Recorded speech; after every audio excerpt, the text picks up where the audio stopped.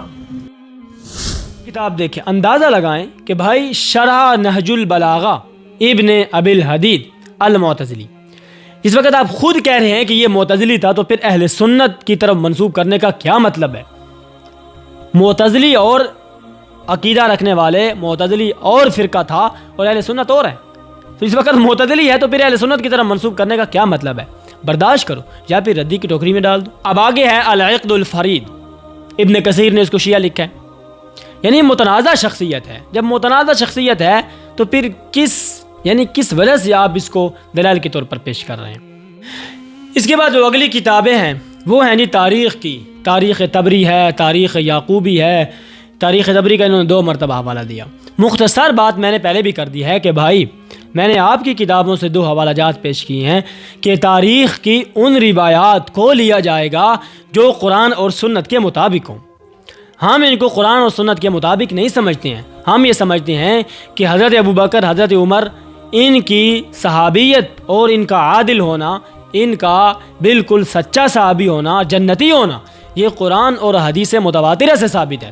قرآن اور حدیث متواترہ کے دلائل کو توڑنے کے لیے ایسے دلائل چاہیے جو اس کے مقابلے میں ہوں۔ تاریخ کہاں اور قرآن اور حدیث کہاں؟ تو قرآن کی آیت لے کے آؤ، ان کے روایات سے کچھ بھی نہیں ہوتا ہے۔ اس سے اگلی جو روایات ہیں، یہ جتنی بھی کتابیں ہیں، کتاب الملل ہے یا یہ جو بھی پیش کر رہے ہیں، یہ ساری کی ساری جو روایات ہیں یہ بے سند روایات ہیں، ان کی سند نہیں ہے۔ بھائی سند لے کے آؤ، عن اسلمہ سے سند شروع ہو رہی ہے، کوئی کہیں سے شروع ہو رہی ہے، کسی کی سند ہے ہی نہیں ہے۔ تو بھائی اس وقت سند ہے ہی نہیں تو پھر ہمیں تو ان کا جواب دینے کی ضرورت نہیں ہے، کیونکہ ہمارا سب سے پہلا مطالبہ ہے سند کا، دوسرا مطالبہ ہے ان سند کے راویوں کی جرح و تعدیل کا۔ اگر وہ سارے کے سارے ٹھیک ہوں، پھر بھی اگر وہ روایت خبر واحد ہے تو خبر واحد جو ہے وہ حدیث متواترہ کا مقابلہ نہیں کرتی ہے۔ حدیث متواتر ہونا چاہیے، نصوص قطعیہ ہونی چاہیے، اور اس کے بعد جا کر پھر بھی تعویل کی جائے گی۔ دونوں اگر ٹکرا رہی ہوں، ایک کو ناسخ دوسرے کو منسوخ، یا ایک میں تعویل دوسرے کو مؤول، یہ کیا جائے گا۔ لیکن یہاں تو خبر واحد بھی نہیں ہے، تاریخ کی روایات ہیں، اور تاریخ کی روایت بھی بے سند اور ضعیف راویوں سے بری ہوئی۔ ان کی وجہ سے آپ ہم سے مطالبہ کر رہے ہیں کہ آپ ان کی وجہ سے حضرت ابوبکر اور حضرت عمر کی صحابیت پر شک کریں اور ان کے عادل پر شک کریں، ایسا نہیں ہوتا ہے۔ لے جاؤ ان کو۔ اب آ جاتے ہیں آخری جو کہ میں نے ذکر کیا تھا کہ بخاری کا حوالہ انہوں نے دیا ہے۔ اب چونکہ بخاری کا حوالہ دیا ہے اور یہ معتبر ترین کتاب ہے تو ظاہری بات ہے اس پر بات جو ہے وہ کرنی ہوگی۔ انہوں نے پہلی حدیث پیش کی تھی کہ جس نے فاطمہ کو تکلیف دی اور فاطمہ کو غصہ دلایا، اس نے رسول اللہ کو غصہ دلایا، لہٰذا حضرت ابوبکر نے فاطمہ کا دروازہ جلایا، حضرت ابوبکر نے ان کو حق نہیں دیا، ان کو غصہ دلایا، غضبناک کیا، اور حضرت عمر نے ان کو غصہ دلایا، غضبناک کیا۔ سب سے پہلے یہ دیکھتے ہیں کہ آپ کی کتابوں کے مطابق حضرت فاطمہ کو کس کس نے غصہ دلایا ہے۔ اگر اسی طرح روایات کو فٹ کرنا ہے نا، یعنی کہ جس پرچائیں فٹ کریں گے، تو پھر دیکھتے ہیں نا کہ آپ کی کتابوں کے مطابق حضرت فاطمہ کو کس کس نے غصہ دلایا ہے۔ یہ سب سے پہلے حوالہ آپ کی سکرین پر شو ہو رہا ہے علل الشرائع کا، اور دوسرا بحار الانوار کا۔ اب یہ ایسا واقعہ ہے کہ یقین کریں انسان ایسا واقعہ لکھنے سے پہلے ہی سوچتا ہے کہ میں کیا لکھ رہا ہوں، ٹھیک ہے نا۔ واقعہ یہ ہے، خلاصہ میں سنا دیتا ہوں، باقی آپ کا حوالہ جو ہے وہ سکرین پر شو ہو رہا ہے۔ واقعہ یہ ہے کہ حضرت علی کو حضرت جعفر نے ایک لونڈی جو ہے وہ تحفے میں دی۔ اب تحفے میں دی تو حضرت علی کے گھر میں رہتی تھی، تو حضرت علی کا رجحان نعوذ باللہ اس کی طرف ہونے لگا۔ اب جب ہونے لگا تو حضرت فاطمہ کو پتہ چلا، تو انہوں نے حضرت علی سے فرمایا کہ اے علی کیا آپ نے یہ کام کیا ہے؟ حضرت فاطمہ غصے کی حالت میں اٹھی اور رسول اللہ کے پاس پہنچی، اور پھر اس کے بعد اب دیکھیں، ایک انسان کو، ایک بیٹی کو حق نہیں مل رہا، ایک زوجہ کو، ایک بیوی کو حق نہیں مل رہا، یعنی جس کو یہ منسوب کرتے ہیں حضرت ابوبکر کی طرف، یہ بڑا واقعہ ہے یا یہ بڑا واقعہ ہے کہ اس کا شوہر کسی دوسری لڑکی کو پسند کرے؟ ان دونوں واقعات میں سے کون سا بڑا واقعہ ہے؟ ہمارے نزدیک تو ایک غیرت مند عورت کسی اپنے مرد کو دوسری لڑکی کی طرف اس کا رجحان بڑھتے ہوئے نہیں دیکھ سکتی۔ یہ آپ کی کتابوں کی بات کر رہا ہوں، ہماری کتابوں میں یہ واقعہ نہیں ہے، اور نہ ہی کسی مسلمان کی کتاب میں یہ واقعہ ہے۔ تو اگر آپ کی بات مان لی جائے تو حضرت علی نے بھی تو حضرت فاطمہ کو غضبناک کیا ہے، تو پھر وہ حدیث کیا آپ حضرت علی پر بھی فٹ کریں گے اور کافر بنیں گے؟ ویسے تو آپ ہماری نظروں میں تو مسلمان نہیں ہیں، لیکن اپنی نظروں میں بھی پھر آپ مسلمان نہیں رہیں گے انشاءاللہ۔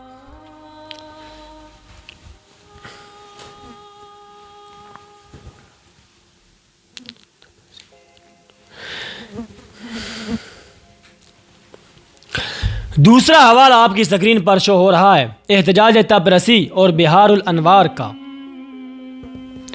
کہ حضرت سیدہ فاطمہ جس وقت حضرت ابو بکر سے باغ فتح کا مطالبہ کر کے آئیں اور حضرت علی ان کے ساتھ نہیں گئے، تو واپس آ کر وہ حضرت علی پر کس طرح غضبناک ہوئی. کیا کہتی ہیں؟ یہ آپ کی کتابوں کے مطابق، ہم تو اس کو نہیں مانتے ہیں، یہ آپ کی کتابوں کے مطابق ہے. کیا کہتی ہیں؟ وہ کہتی ہیں کہ آپ چادر میں اس طرح چھپ گئے ہیں جس طرح کہ آپ کے رحم میں بچہ ہے، نعوذ باللہ من ذالک، اور آپ اس طرح اپنے حجرے میں چھپ گئے ہیں جس طرح کہ آپ ایک تہمت ناک انسان ہیں، جن پر تہمت لگائے گی اس طرح چھپ گئے ہیں، نعوذ باللہ. تو یہ کس طرح کے غضبناک ہو رہی ہیں حضرت فاطمہ حضرت علی پر؟ کیا آپ کی کتابوں میں ہے؟ ہماری کتابوں میں نہیں ہے. ہماری کتابیں پڑھنے کی آپ کو بہت شوق ہے، اپنی بھی پڑھ. تیسرا حوالہ علل الشرائع کا حوالہ، یہ آپ کی سکرین پر شو ہو رہا ہے، اور جلاء العیون کا حوالہ ہے. یہ دیکھیں جی، حضرت علی نے ابو جہل کی بیٹی سے شادی کرنا چاہی. حضرت فاطمہ کو پتہ چلا تو حضرت فاطمہ غصے کی حالت میں اٹھی اور اپنے بابا کے گھر میں آ گئی. آپ صلی اللہ علیہ وسلم کو پتہ چلا کہ یہ حضرت علی کام کر رہے ہیں تو رسول اللہ ممبر پر تشریف لائے اور فرمایا، جس نے میری بیٹی فاطمہ کو تکلیف دی اس نے مجھے تکلیف دی، فاطمہ میرے جگر کا ٹکڑا ہے. یہاں تک واقعہ ہمارے کتابوں کے اندر موجود ہے. اب یہ ٹکڑا دیکھیں، یہ ٹکڑا ہے وہ جس کو یہ فٹ کرتے ہیں حضرت ابو بکر پر. خدا کا نام لیں، جو ٹکڑا واردی حضرت علی کے لیے ہوا ہے، اس واقعہ کی وجہ سے ہوا ہے، اس کو آپ فٹ کر رہے ہیں حضرت ابو بکر پر. یہ کتنا بڑا ظلم اور زیادتی ہے. اگر کوئی یہ کہے کہ یہ حضرت فاطمہ کی زندگی کا واقعہ ہے اور پھر انہوں نے حضرت علی کو راضی کر لیا، ٹھیک ہے، ہم بھی یہ کہتے ہیں کہ حضرت ابو بکر نے بالفرض حضرت فاطمہ کو غضبناک کیا بھی ہے بالفرض، تو پھر انہوں نے اپنی زندگی میں حضرت فاطمہ کو راضی کیا. بالکل واضح ہو گیا. اب اس میں لڑنے کی کیا بات ہے؟ ویسے اگر الزام لگاتے ہیں تو لگاتے رہیں. بات یہ ہے کہ حضرت فاطمہ کو حضرت ابو بکر نے، اگر وہ ان سے کچھ ناراض ہوئی بھی، جو ہوتی رہتی ہے ناراضگی، جس طرح کہ حضرت علی کے ساتھ ہو گئی، انہوں نے اپنی زندگی میں راضی کر لیا، اسی طرح حضرت ابو بکر نے راضی کر لیا. اب وہ حدیث کہ جس نے فاطمہ کو تکلیف دی اس نے مجھے تکلیف دی، اور جس نے فاطمہ کو غضبناک کیا اس نے مجھے غضبناک کیا، اب یہ حدیث حضرت ابو بکر کا فٹ کرنا یہ سراسر زیادتی اور ظلم ہے. اللہ تعالیٰ سے دعا ہے کہ ہمیں حق سمجھنے کی اور حق تک پہنچنے کی توفیق عطا فرمائے، اور صحابہ اکرام اور اہل بیت کی بالکل یک برابر عزت اور ناموس کرنے کی توفیق عطا فرمائے. ایسا نہ ہو کہ ہم کہیں حضرت ابو بکر، حضرت عمر یا حضرت فاطمہ کی گستاخی کر بیٹھیں اور اپنا ایمان جو ہے وہ اس سے خالی ہو جائیں اور ہمیں علم بھی نہ ہو.